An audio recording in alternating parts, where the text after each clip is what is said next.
Ya Allah, bu günlerim Berlin'de Azerbaycan səfirliyi karşısında olan aksiyamız Azerbaycan'da orta məktəblərə az yaşlı uşaqlarımızın hicabla daxil olmasına qoyduqları qadağa ilə əlaqədardır. Bu həm bir etirazla yanaşı bir ədalətə çağırışdır. Bir sual veririk bu günlərim Azərbaycan rejiminə. Niyə bu günlərim Azərbaycanda az yaşlı uşaqların hicab bağladığına görə orta məktəbə buraxmırsınız? Nədir səbəb? Siz uşaq psixologiyası düşünürsünüz güya.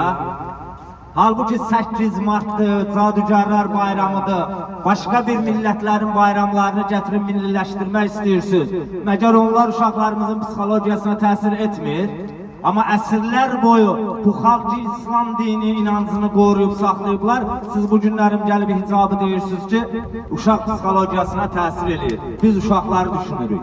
Siz uşaqları düşünənsizsə, məktəbli formasını niyə valideynlərə pulla satırsınız? Siz uşaqları düşünənsizsə, niyə uşaq pullarını vermirsiniz? Məgər bu günlərim hicab barəsində uşaqları düşünürsünüz güya ki, uşaqlara hicab biz təsir edir və sosial durumları zəif olan ailələrin uşaqlarını niyə düşünmürsünüz?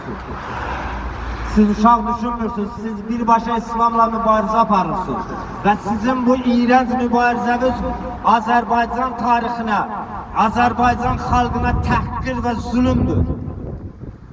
Necə ki, tarix boyu, əsrlər boyu bu xalq öz inancını qoruyub saxlayıb.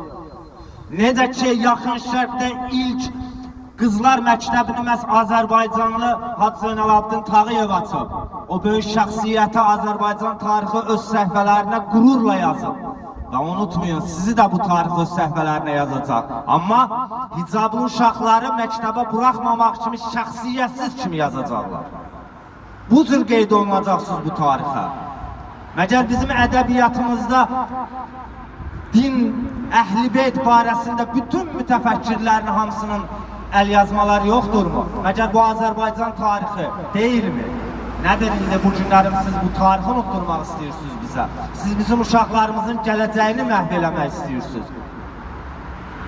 Olmaz, biz buna etirazımızı bildiririk və bir mənalı olaraq səsləndirir ki, bizim birinci etirazımız olmayacaq və biz Azərbaycan xalqına da buradan üzümüzü tuturuq ki, etirazlarınızı saxlamayın, davam elətdirin və əminik ki, Azərbaycanda da, Azərbaycan xalqının da 85% müsəlman bir xalqdır və bu müsəlman bir xalq heç vaxt sizi bu rejimi bağışlamayacaq və əsrlər boyu İslami tarix yazan, İslami sözlərlə dolu olan tarix səhvələriniz var ki, o tarixdə sizi bağışlamayacaq və unutmayacaq və mütləq bir günlərim sizlər də tarixin zibiliyinə gedəcəksiniz, buna əmin olun.